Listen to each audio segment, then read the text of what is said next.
Welcome back, everybody, to another episode of Who's Your Band?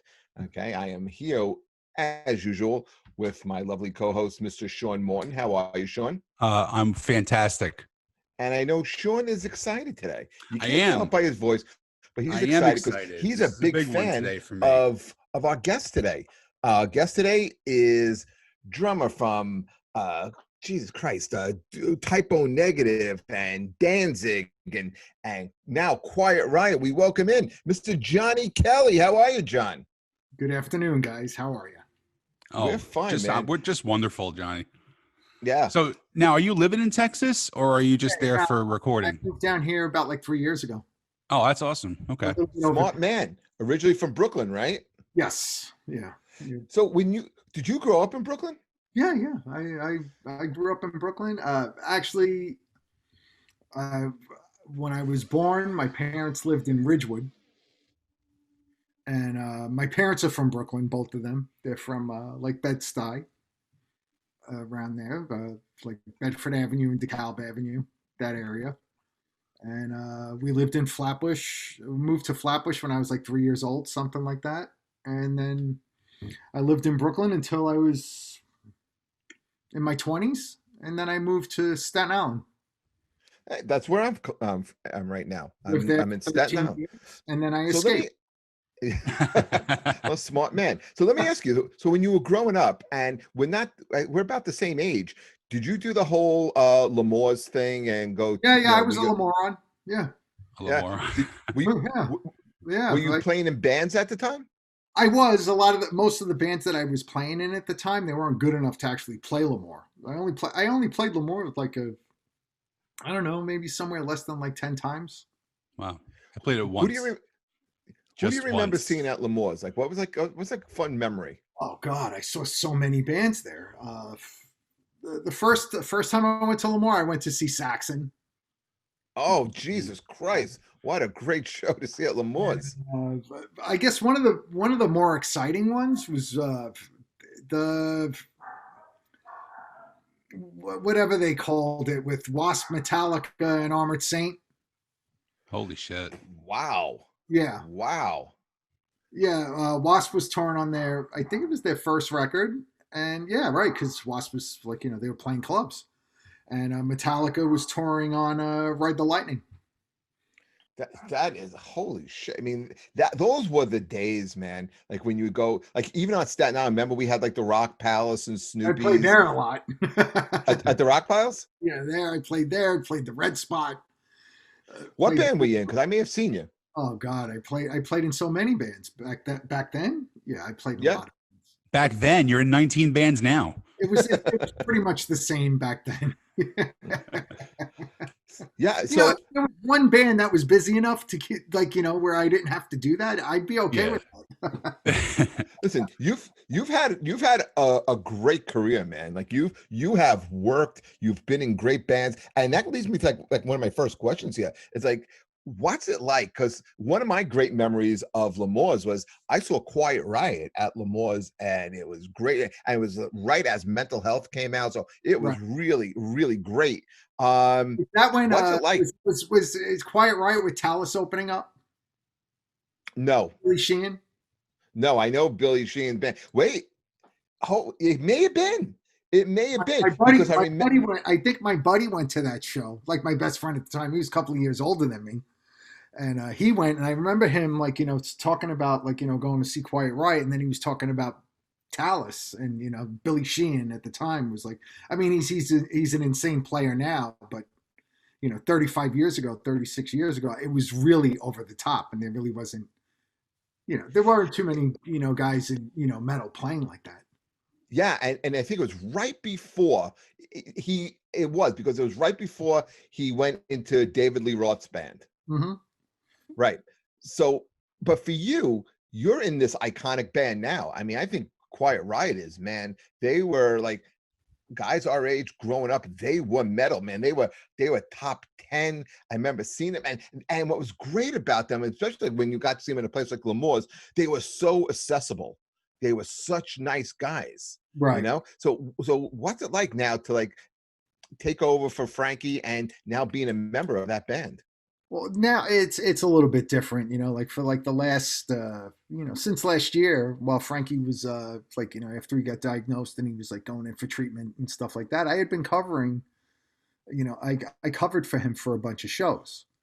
And it was always under the premise that it would be, like just covering for him, and then when he was well enough, or he would just come back and play in the band, get back to work. And so we really didn't. There wasn't like a real like timeline, like I did a bunch of shows, and then there was some stuff like stuff on the West Coast where Frankie didn't really have to travel far, and it wasn't it wasn't so much of a grind for him, and he played those shows. And then Alex had called me, and he was like it's like, Frankie can't make a couple of shows. One of them was Sturgis. There were a couple of gigs in the summer, and it was they weren't really they would just they just told me, they were like, Frankie can't make it, can you do the shows? And I'm friends with Frankie. I've known Frankie a number of years now, through Alex, and like we were like Facebook buddies. We'd always talk about drums and stuff like that. And then when he realized that he wasn't going to be able to play anymore, Frankie said, to call me, to finish whatever dates there were coming up and stuff like that. But even at that time, it wasn't a thing of like, Frankie has days, or, like where it was coming down to the wire for him. It's Right. like he can't travel. He's not up to it this week. Can Kelly do the shows? And then it just turned around. Boom, he's gone. Wow. That was really he was I've met him a couple of times. Really super nice guy, salt Yeah, of the yeah, earth guy. he was always a nice guy. I mean, like I said, I got to hang out with him and spend time with him a bunch, throughout the years after I met Alex. And now it is kind of strange in a way, where it's like the purpose of what I was doing with the band has completely changed now. Sure. So it's kind of it's kind of awkward and weird, and then at the same time there comes like it's kind of it's an honor, and there's a certain amount of responsibility that comes with it now. Right. It's not just just covering it, just filling in a gig, just covering things while Frankie's out, like going for chemo. Right. Now it's like you're the drummer the now. responsibility of his legacy is now part of my responsibility. Sure. So there's a little more weight to it. But it's not the first time you've replaced a drummer. I mean, another again, another big iconic drummer out of replacing somebody. You have. I mean, you replaced Vinny Appice in Kill Devil, right? I replaced Sal Abrascato in Typo. Mm-hmm. I replaced Joey C in Danzig.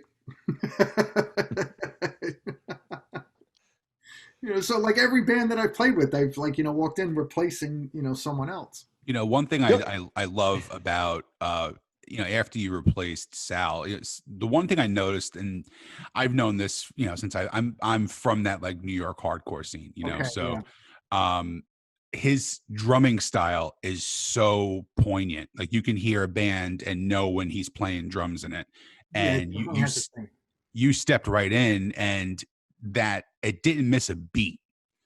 It did not miss a beat in there. And how does it, when you're going into a really like popular band, like I know you've gone into Typo and Did you just Danzig. tell the drummer he didn't miss a beat?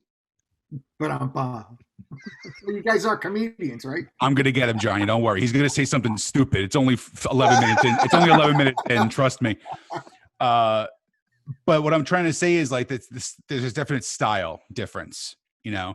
And in other bands as well as Danzig, and even with BLS. I mean, how do you try to adapt a little bit to like the actual recording, or are you just trying to throw your own stuff in? Some of the stuff, well, like with Black Label, for instance, I wasn't really very familiar with most of their catalog, most of the material. Like when Will Hunt called me up to replace him, to cover for him, it was like, can you do this? Can you get out here as soon as possible and I knew I was familiar with a couple of songs on the radio, and that was about the extent of it.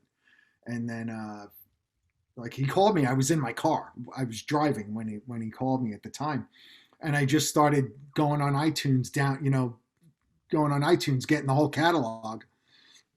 And I was like, just send me a set list. And he sent me a set list, and he sent me a recording of the rehearsal, with all the cues and everything. And so it was like, like it's, with that one too, I flew out to London, and Will stayed on for a couple of days. So I got to watch him. I got to study him while he performed. So I watched 2 shows with them, and then worked a little bit, at sound checks and stuff with the other guys in the band.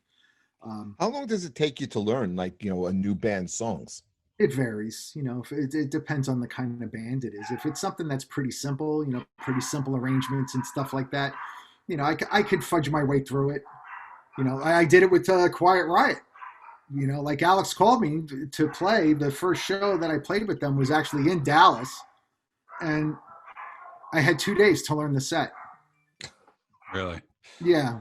Yeah. 2 days. So and I was in New York when he called me. And so I had to fly home. And then, I would just again, went on iTunes, grabbed a bunch of the, send me the set list.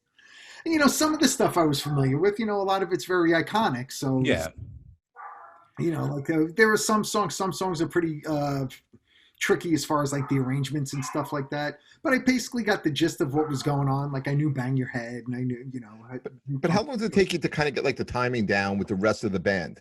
It really depends. It could be, sometimes it'll take a few shows.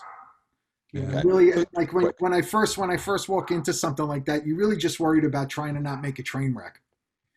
What does that mean? It's not going to be perfect, but as long as there isn't something that's so blatantly obvious and it just stops the whole band. Right. Then you could pretty much get away with it. And then you hear those mistakes. And when you play them in front of 3,000 people, you're like, I'll know better next time not to do that again. I know when Max Weinberg be able to pick up on that. I'm sorry. Would the audience be able to pick up on that? Or is it something that you would know? Most of the time, probably not, unless it's something painfully obvious, you could, Sure. cheat your way through it, like a singer could, sing the same verse a few times, and only the real hardcore fans, diehards are going to know, hey, sing the same, sing the first verse, whatever in the wrong spot or whatever. But it's got to be so hard because I remember reading an article that when Max Weinberg, who was drummer for Bruce, had to step away for a little while and his son Jay filled in. Mm-hmm. And he handed him a book and said, well, you got 8 days. And there was 250 songs in the book. Because he said, there's a chance we're going to play all 250 of these songs over the next 10 days. Right. Yeah. Like some artists are like that. You have to learn the whole catalog. I like when Kenny Aronoff? Kenny Hickey. Mm-hmm. Kenny Hickey did a few dates with Danzig. 14, in 2006, when Steve Zing first came to the band. Mm-hmm. And so I was working with, I was basically breaking the both of them in because I was the only guy left. And they were like, well, what's the set? And Glenn, he gives us the set, as we're driving to the first show. He's writing it down. And I was like, honestly, I said, I have no idea. So they had to learn 30 songs. And we were like, well, he might play this. We might not play this on this run. We're not sure what he's gonna pick. And I would call him and say, Glenn, I need a set list. These guys, we're dealing with new guys. So all right, I'll get it to you. And it just never happened. So they had to. We was just rehearsing with them. It was like, all right, let's go through all of them. Hmm. And here's a question I wanted to ask you: were you considered to fill in for to do the Misfits show, or is it always going to be Lombardo? Honestly, I don't think so. I don't think I was considered. Because me personally, I would have rather have seen that. I'm not gonna lie. What happened was that it kind of got to the point where it was everybody wanted their drummer. Jerry has his guy. Forget who's playing with them now. Doyle had his drummer. Glenn had me and Zing. Zing plays drums also. He played in Sam Heen, which I think he wanted Steve to do it. Gotcha. Which would have been cool, because Steve's part of that, he's part of that family tree and stuff. That would have been cool. So it got to that point. Everybody wanted their guys. So then they just decided nobody from anyone's bands. That's why they brought in AC to play, to do the other guitar playing instead of say like Tommy or. Sure, that makes sense. So they would, whatever. I guess just to keep it neutral. It would have been Where, fun. Yeah, absolutely. Yeah. where did you learn how to play drums, and when did you learn? When I first learned how to play drums, a guy lived on my block in Brooklyn when I was like 11 years old, and I guess maybe at the time he was all of maybe like I don't know 16, 17, but he just seemed like a total adult. He had a car, and he was like, "You want to learn how to play drums?" And I was like completely consumed with Kiss at the time. I was like, "Yeah, yeah, absolutely." So That then seems to be everyone's gateway yeah, into rock and roll was Kiss, absolutely. especially our age. Yeah, it was something. My father had a big influence on me as far as like my music and like that kind of stuff. My father was a huge, Stones fan, Beatles fan. I mean, I'm surprised my brother isn't named Paul, you know, or that like one of us isn't named Keith. And so then it was so I learned how to play learned how to play a beat or whatever, and then every once in a while his name was Eddie. He would let me go in his house and play his drums a little bit, and then that was it until I was like 15. It was funny, like in a weird way. I'm hanging out with my friends and stuff, and one of my friends that we hung out with, like I had no idea, but he was like taking guitar lessons and played in a band, and I had no idea. I was like, "You play in a band?" Because he came from like rehearsal, and he was like, "Yeah," he's like, we whatever, we kicked our drummer out or our drummer quit. They don't have a drummer, and I was like, "It's like you play in a band?" I was like, "You play guitar?" I had no idea. We used to hang out with this guy every day. Wow. So that was the first band you were in So with then your friend? I told him, I was like, I said, I played drums a little bit. I I learned how to play a little. He's like, I said, I could play. So he's like, good. Why don't you come, come down to the studio next time we're rehearsing? And they're literally right around the corner from my house was a rehearsal studio. And I had no idea about that either. And so I went So to you never, rehearsal with them and played with them. And I was like, that was it. I never stopped playing. and you never like growing up in Brooklyn and and at the time you never like went over to the other side and maybe like did a little disco, be a little bit of a disco guy. I was kind of young for that. I mean, there was like a kids like dance club around the corner from my house that would be open during the day, and I'd go there and like all the kids from grade school and stuff like that. And I mean, I remember like throwing all my disco records down the block, watching them fly and shit. And. See, he keeps saying that you guys are the same age, which is so Jeff is a lot older than you. I'm 52. Yeah. But you never did like the whole Plaza Suite thing or go to Bay Ridge, and you never did that. No, when I went to Bay Ridge, it was all like a lot of cover bands and bars and stuff like that. Not really like dance clubs. But I used to go to Bay Ridge. We used to go. My friends and I, we'd go down there a lot. Like go down there on the weekends and stuff. And then later on, I wound up playing in Bay Ridge a whole bunch. Yeah. When did you start like playing like professionally? Like when it started to be like, hey man, like I think I can make a living doing this.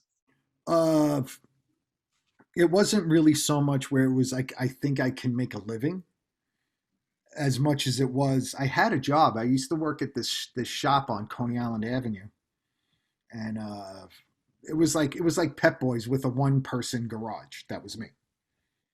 So so I joined Typo, and Peter used to come to my shop all the time. He used to come to the store and hang out with me, and at the time my best friend was the manager, and he would come and hang out at the shop, and I'd work on his car and stuff like that, and you just hang out.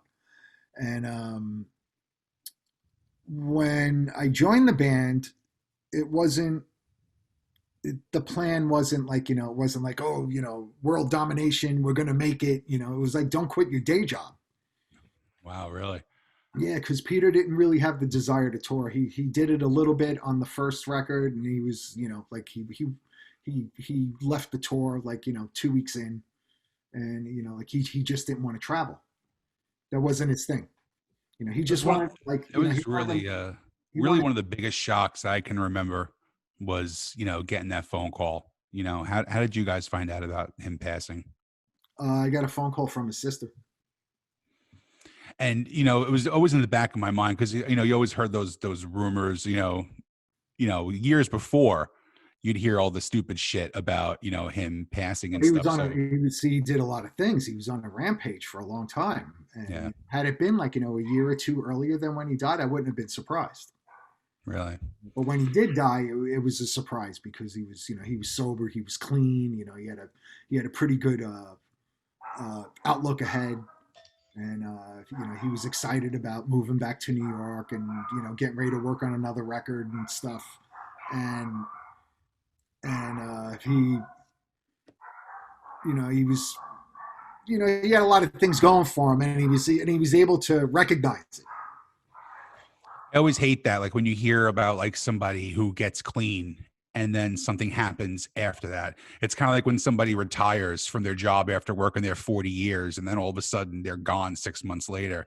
It's Right. just a horrible. Yeah, You want to see the good outcome out of it. You don't want to right. see You want to see the happy ending. Exactly. Like the good overcoming evil, and How does it feel though? Like, it's gotta be 25 years later now that you still see people walking around wearing typo shirts and still playing all this stuff. It was such a band that people related to on, you had your goth kids and then you had your metal dudes and then you had people who would hear Black Number One and think it was like, that kind of even went into that weird crossover of people who don't like metal yeah. and would still hear that. How does it feel to like know that 25 years later? Well, now, like when the band was active and we were like whatever, making records and touring and stuff like that and working and stuff, we never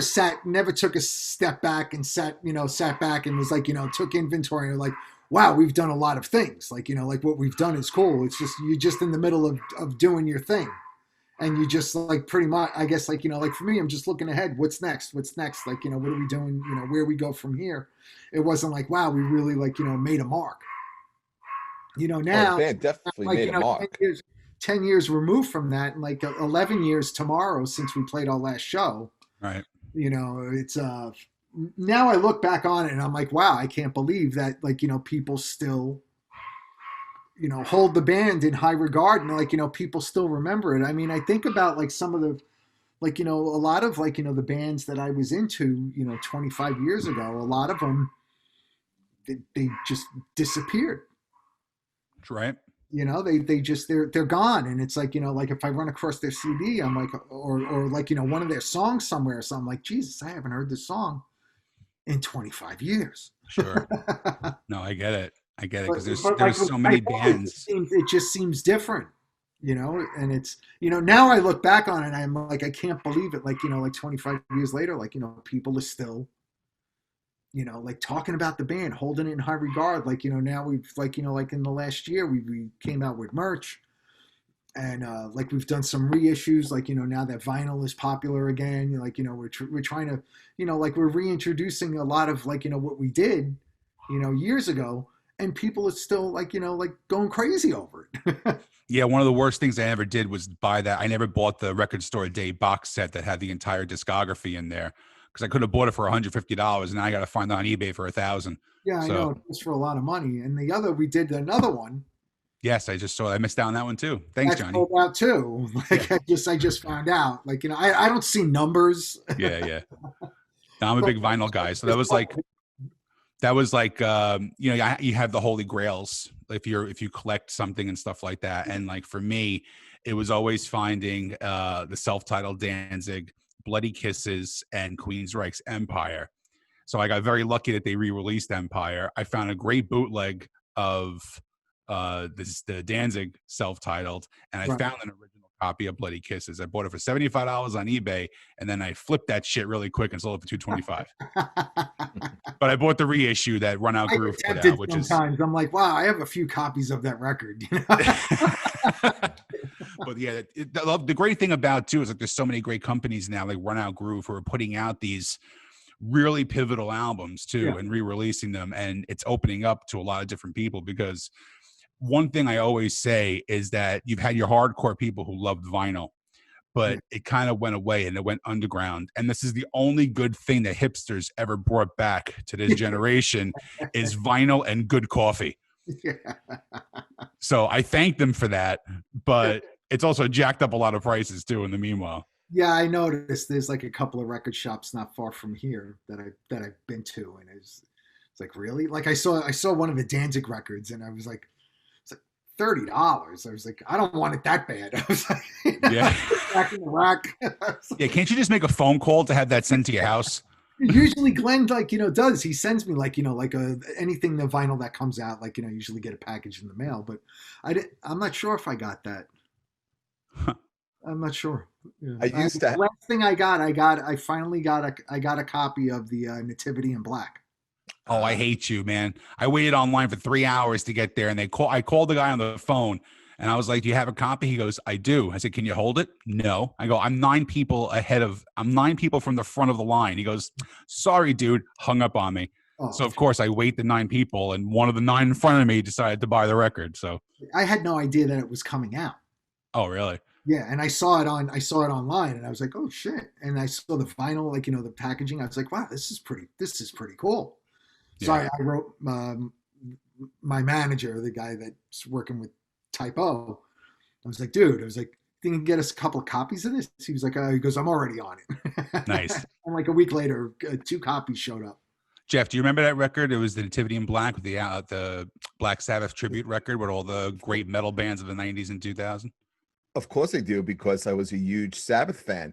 I was going to say, I used to have everything on vinyl, first edition, because growing up, I owned a record store, and that's how I put that's how I put myself through college. Yeah, in Staten Island, I had a record store. Which one?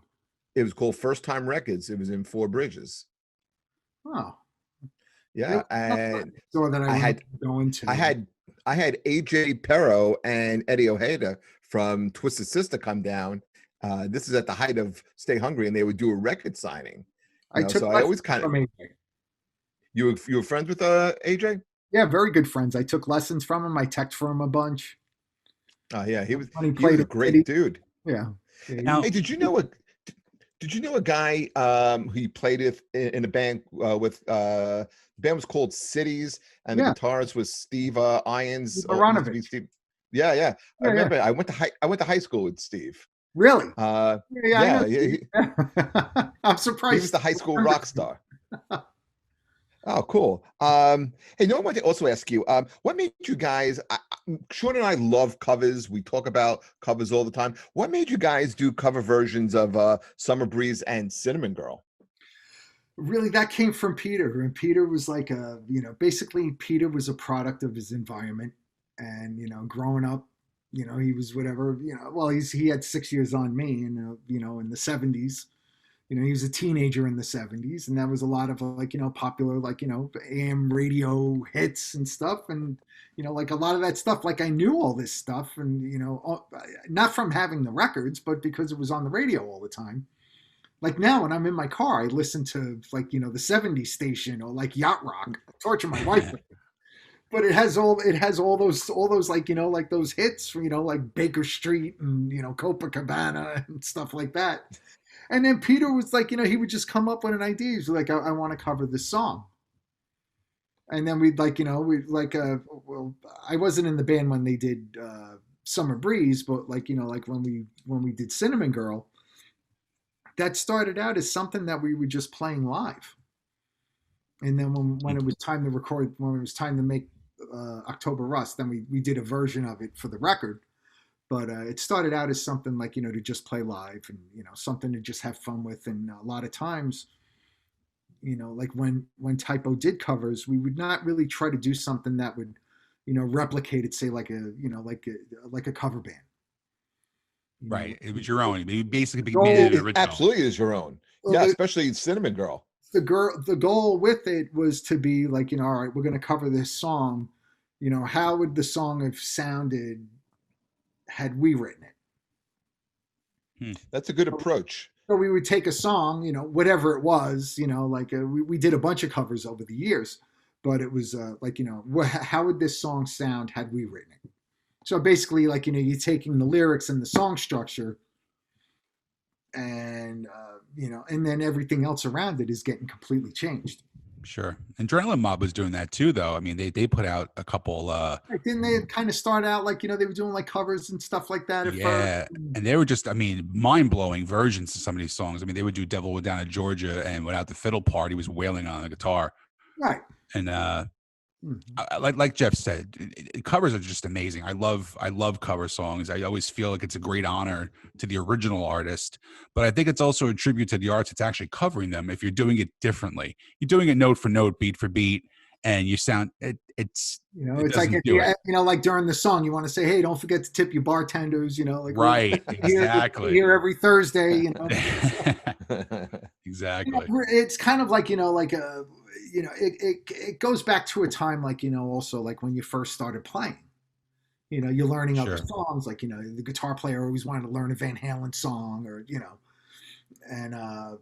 and it was, there was just that fun of just playing music also. Favorite band from the New York hardcore scene? Mine? Yeah. I don't know. Biohazard. Okay. You guys toured a lot with them though, too, right?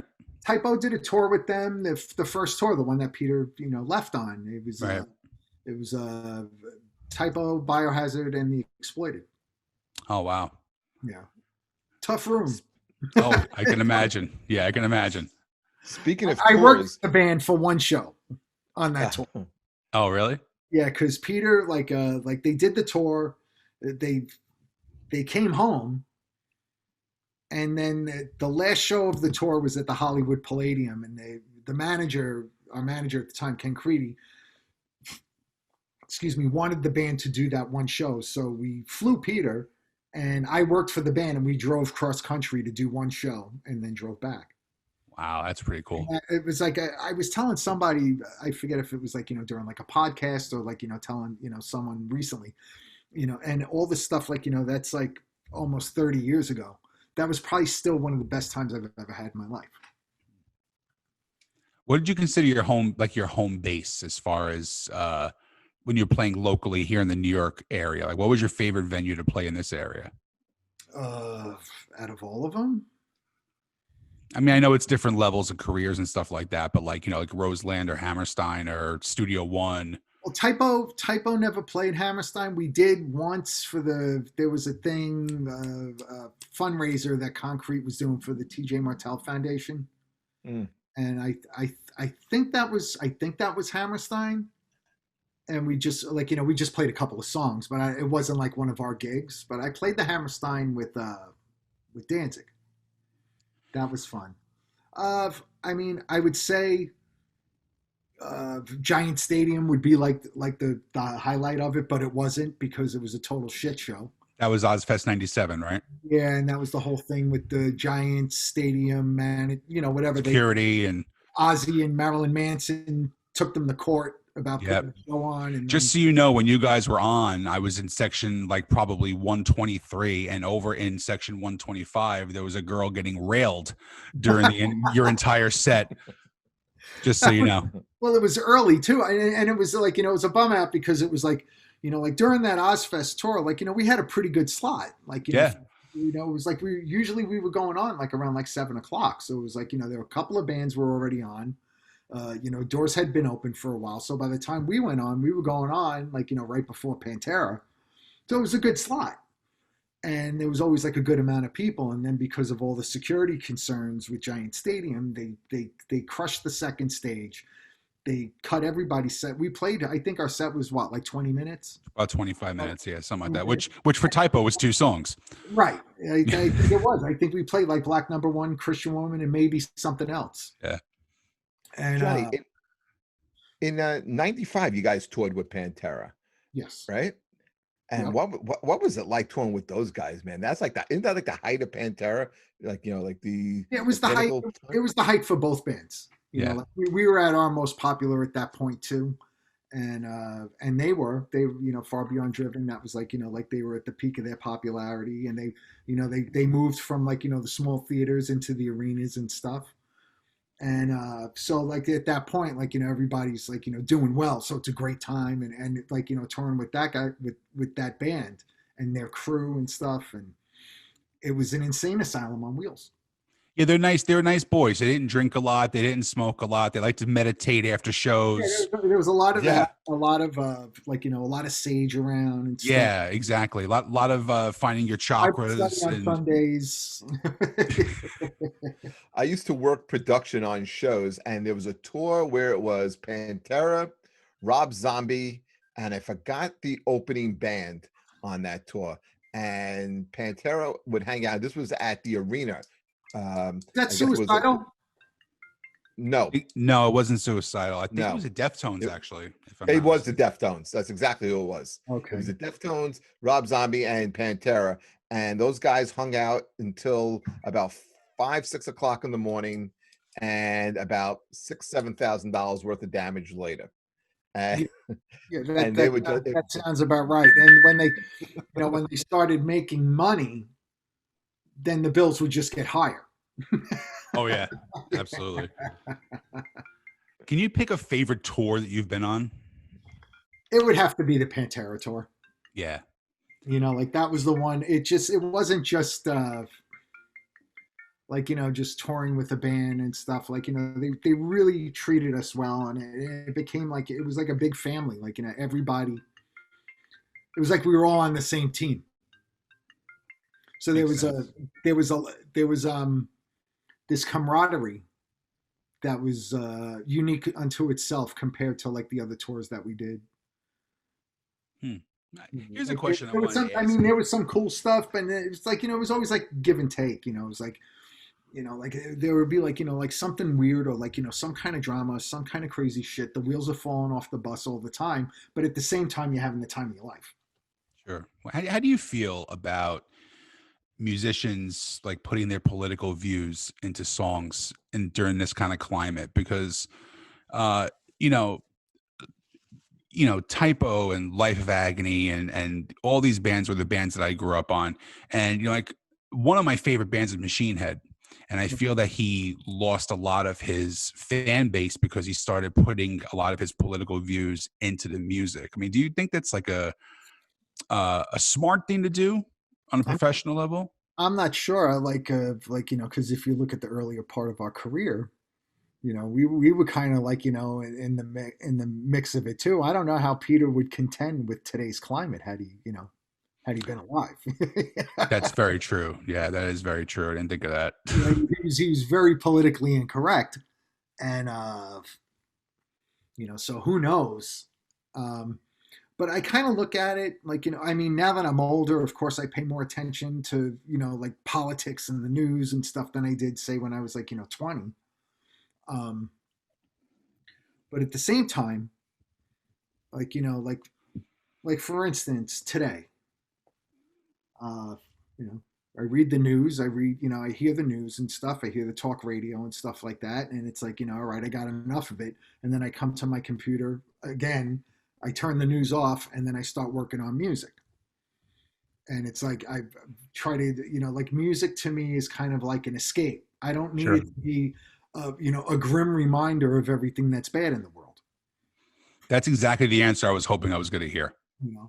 I mean, yeah, I have my own political beliefs and whatever. Sure, we all do. Everybody does. It's not, like there's a time for that. There's a time for, that discussion, but it's not when not when I get behind a kit.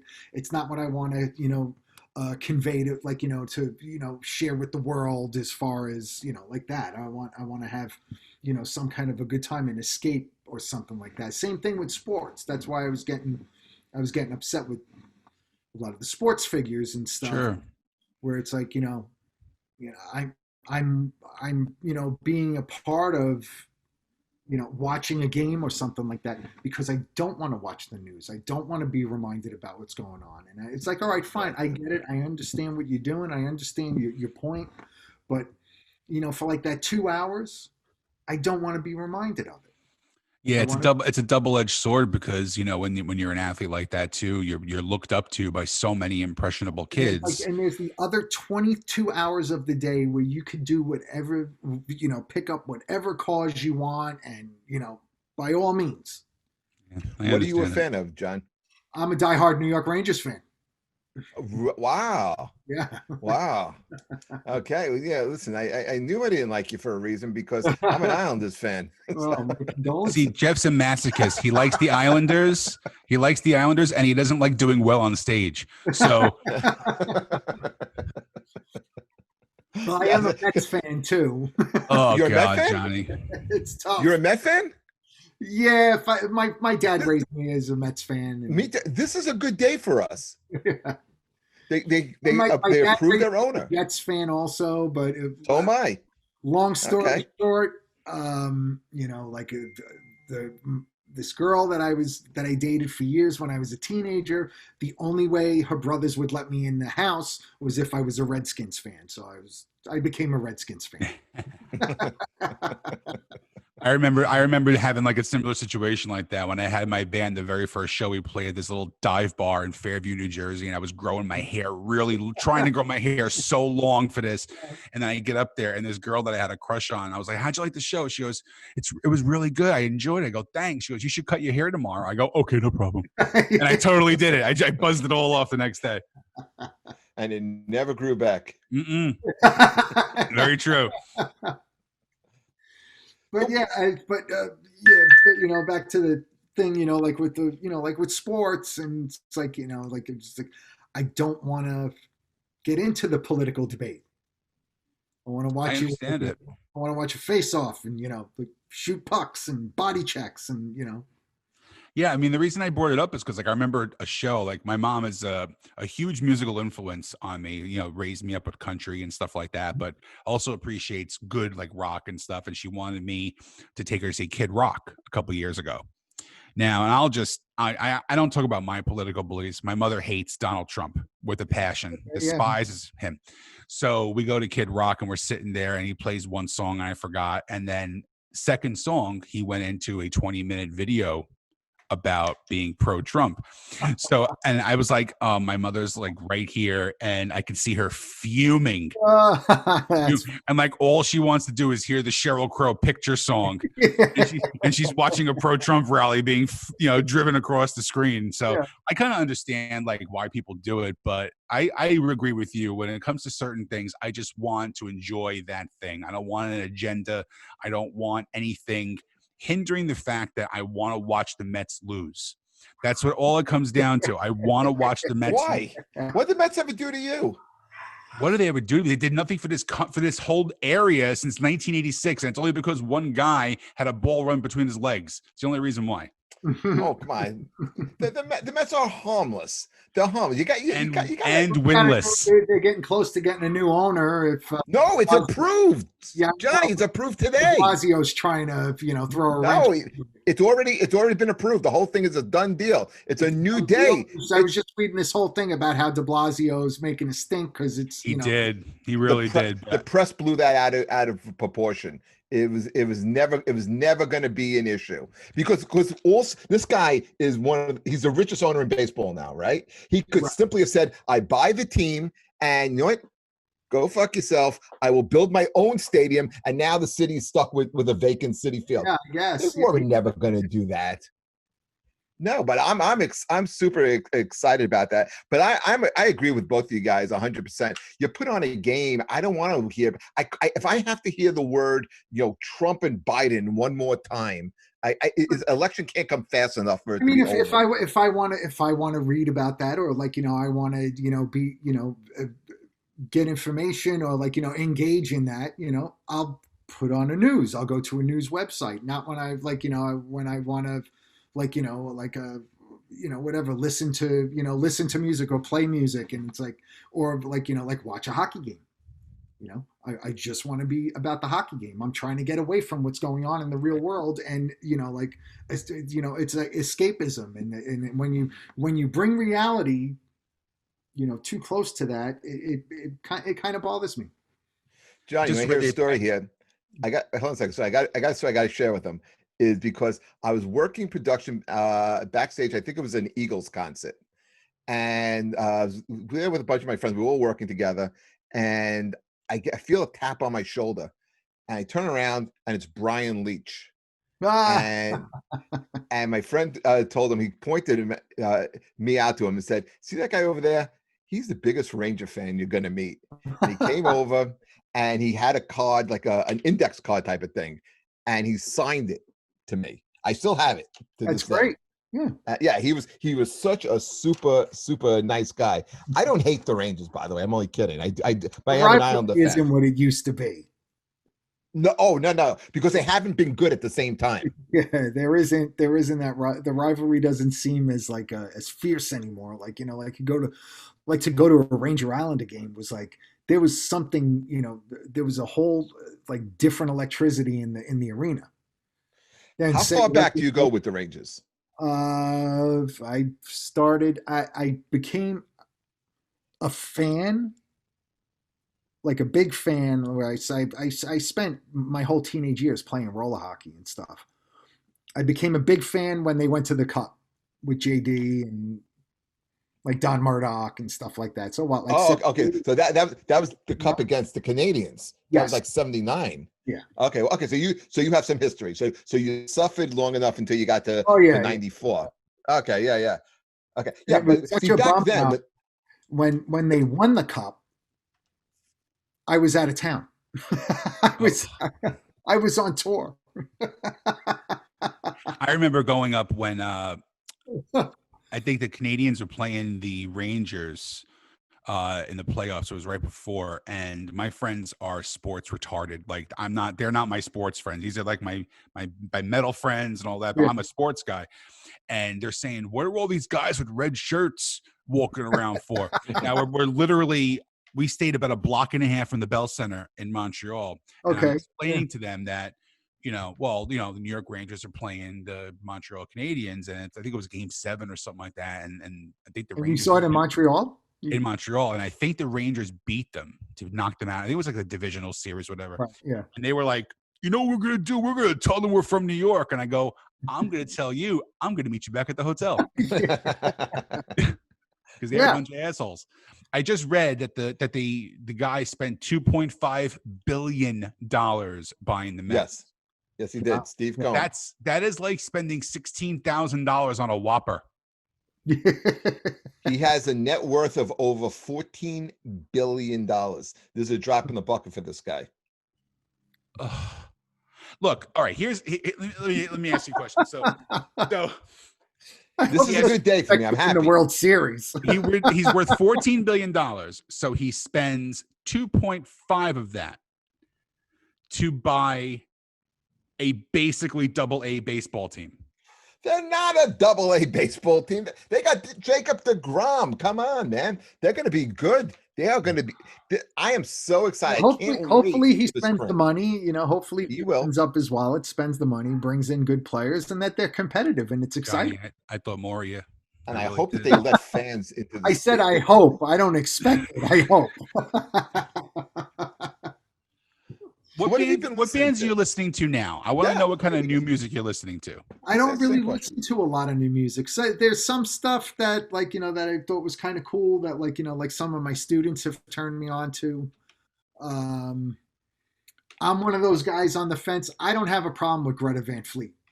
God damn it, Johnny. No, we talk about this all the time. Thank you. Were you prepped for this interview? No, I didn't get any talking points before I called. I can't stand them. No, I don't. Thank you, man. No, you have to take it take it for what it is. They're kids. And they're kids that are playing that kind of music. I'd rather them play that kind of music than what the other options are. Exactly. Stay with that. You're killing me, Kelly. You're killing me. No. He's right on the money. You're a great band. You're the weirdo. A great band. You're the weirdo. But I like the idea of young kids going in that direction. Sure, I understand that aspect of it, but I like. There was some other band. Oh man, Royal something. Royal Blood. Yeah, 2-person band. Is it? Yeah, 2-person band, and I saw them open up for the Foo Fighters, and they cranked that shit really high. You thought there was 6 people in the band. I'll tell you that right now. I thought it was pretty cool. Like, They're very good. Yeah, like one of my students was like, wanted to work on one of the songs or whatever, and I thought it was all right. And very different vibe when like you're taking like 2 strings from a bass and 2 strings from a guitar and putting it together and playing it. Kind of like that band Local H. Is it really weird like that? Like, it's Local H was great. Yeah, like Local H was a good band, but this is a lot heavier than that band. So I dig them. I definitely dig that band a lot. And what do I listen to, dude? I'm telling you, I listen to a lot of old stuff still. Little Grand Funk. Yes, very much. Yeah, Grand Funk, Humble Pie. Of course, like the Sabbath and Zeppelin, and I've been on a little bit, drumming wise. I'm on a little bit of a Ian Pace kick. That's Deep Purple. And I'm not really a fan of Deep Purple, but I love Ian Pace as a drummer. I found a very interesting band that you might like. They're called Jazz Sabbath. How are you familiar with Mac Sabbath? Oh, I love Mac Sabbath. It's so different. Jeff, you know who Mac Sabbath is? No, am I going to hate this? Yes, you're going to hate it terribly. It's basically. Let me see if I can find it. They dress up. Yeah, they dress up like the characters from McDonald's from the '80s. So it's like a I've McDonald. heard about this. No, I'm not going there. No, I'm sorry. But Jazz Sabbath is very good. It's they do all jazz versions of like Fairies Wear Boots, Evil Women, Rat Salad, Iron Man, Hand of Doom. All the greats. Yeah, it's really cool. Great very arrangements of those songs are fun to listen to. Here you go, Jeff. Can you see it? Yeah. Oh,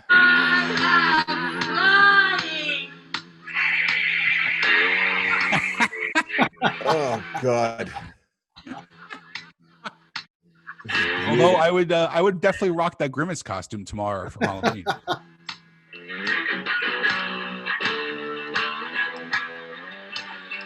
You can't possibly enjoy this.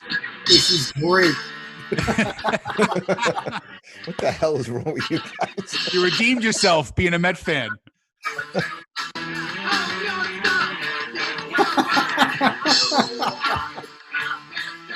Oh, that was great. This made my whole interview.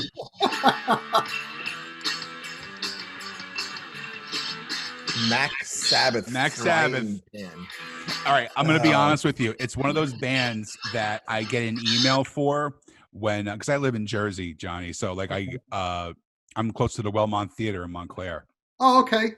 And you always get the emails for free tickets to Mac Sabbath. Really? They never. I mean, one time they didn't put them on, and there was probably 38 people at the show. And then once they started sending out the emails to, give the free tickets, man, they were completely sold. But it's a trip to watch them, man. Oh, it really is a trip. It's it's like it's a cartoon come to life. It's like Airplane, the band. Did you like Borat, by the way? I did. It's not. I didn't find it as funny as the first one. Sure, but it was pretty good. It got a little too political at the end. Of course, yeah. But some of the political satire was pretty funny, like him in the Donald Trump suit going to the convention. That was great. I got her. Yeah, that was funny. It's kind of hard to recreate that lightning in a bottle when like you had something that he did. It was 14 years ago, so nobody knew what this was. Yeah. And I guess they acknowledge that too in the movie, when they show clips of him walking around and everybody's like Borat. Yeah, the only thing I really hate now is like you got to have all these assholes doing the whole Borat voices for the next 2 months. Yes. Shit starts dying down a little bit. Yeah. Not happy. If you get a chance, check out The Irishman. Did you see that on Netflix? The Irishman. No, I heard it was a great movie. It's a great movie. I think you would really like it. Martin Scorsese, Al Pacino, Robert De Niro, Jeffrey Paul, Bobby Cannavale, all in this movie. This is the ongoing thing, Johnny. Just so you know, Now, I'm very happy that you've been a guest on this show. I would love to have you back on again. So, but there's a certain couple things that come up in every single episode. Jeff is from Staten Island. He owned a record store. He used to work for Columbia Records. He was in The Irishman. He's you not were funny. in the movie. Yeah, he was in the movie. Yeah. He's not funny. I'm also a comedian. Yeah, he's not funny, and I am definitely the workhorse of this show. That's what it comes down to. So if you ever watch an episode, He's like the color. He's the color analyst. Yeah, he's kind of like how do I trying to give a comparison? It's like he knows his shit. Like he's very smart. He's very smart, but you want to just punch his face every time you see him. I have friends like that. Oh, he's not my friend. He's not my friend. Understand this. We are not friends in the least bit. Yeah. Yes. That was good. Yeah. This was actually a very fun episode, Johnny. I gotta tell you. Oh, good. I'm glad. And I had fun. I'm having fun. It's the reason why we wanted to do this today, and it worked out today, is because there's a lot of things that I always associate with Halloween. You obviously you think of your slasher movies, you think of all that stuff, but for me, Halloween is always about typo negative. So I have to admit, thank you. I have to admit, it's really weird when I'm home for Halloween.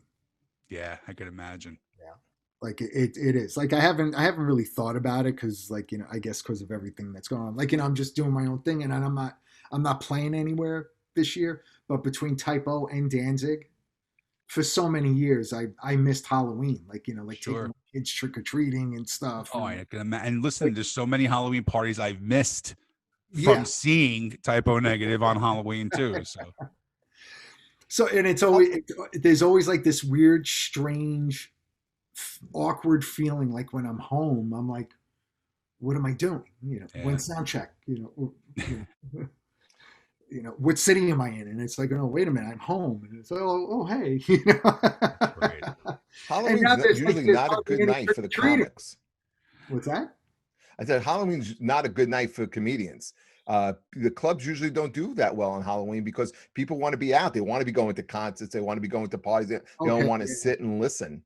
I got two shows tonight, and tomorrow night I'm taking off because it's Halloween, and Halloween during a pandemic is going to be brutal. And the world thanks you, Jeff, for not working tonight. Just so you know. So the clubs will be packed tomorrow. Yeah. Listen, as many. Hey, you.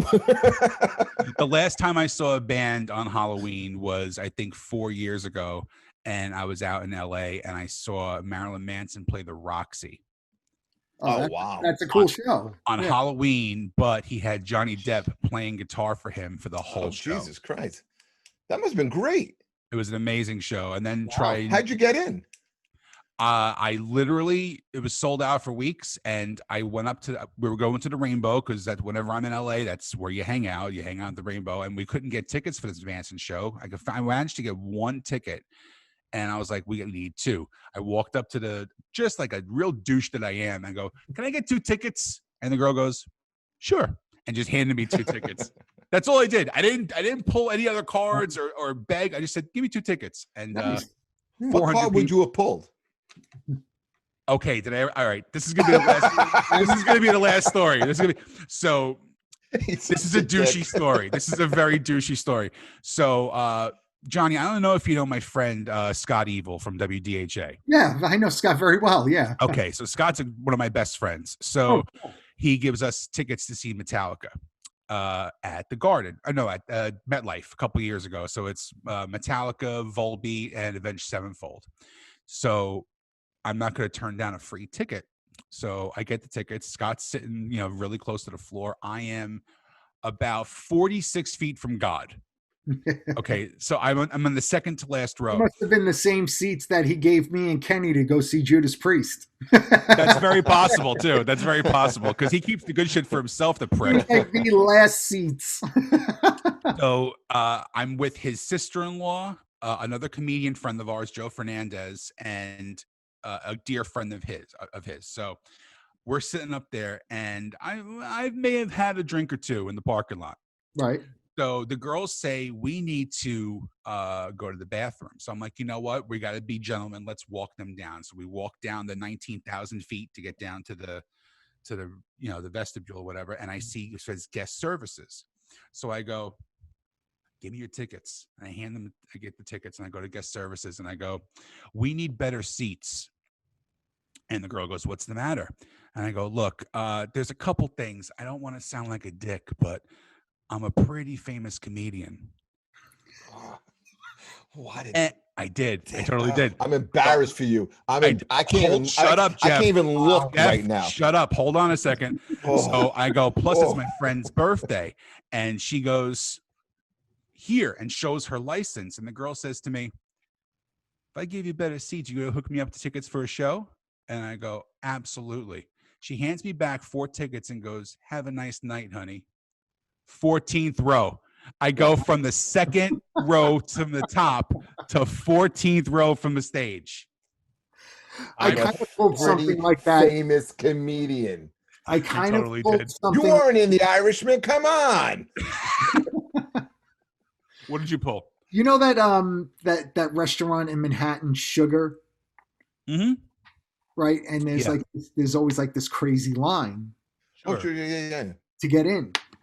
So it was my daughter's birthday, and we were like, oh, what can we do for her birthday and stuff, and like, so anyway, Sugar came up, and it was like, oh, there's like, there's always like this, the Kardashians eat there and stuff. It's like $30 for like this fruit drink, and oh yeah, it's ridiculous. Yeah, it's totally ridiculous. So I turn around to my wife. I said, maybe we could throw the name around. So it was like, what's the worst that can happen? They could just say no. So my wife calls the restaurant up like a week before we go. And she's like, yeah, she goes, I'm calling for Johnny Kelly. He's the drummer from Danzig. He wants to bring his daughter there for her birthday. And they were like, oh, absolutely. It's like she called as like my publicist. That's great. That's great. I should try that. So we made the reservation. And we were like, I can't believe it. It worked. And they were like, when you get here on the day, like, just go see the person at the front. Just tell them who you are, and they'll take care of you the minute you get there. And there was this whole line going outside the restaurant. We walked in, the 4 of us, right in. And it was like, I said, I believe I have a reservation. My name's Johnny Kelly, whatever. And they're like, oh, okay, Mr. Kelly, just wait right there. Walked us right in, sat us down. Waiter came over about 15 minutes in. The manager comes over. Hey, Mr. Kelly, how are you? Is everything all right? This and that. I was like, oh, everything's great. Thank you so much. That's awesome. Now, just remember, on this note, imagine if you told them that you were in The Irishman. Oh, yeah. Right? Imagine that.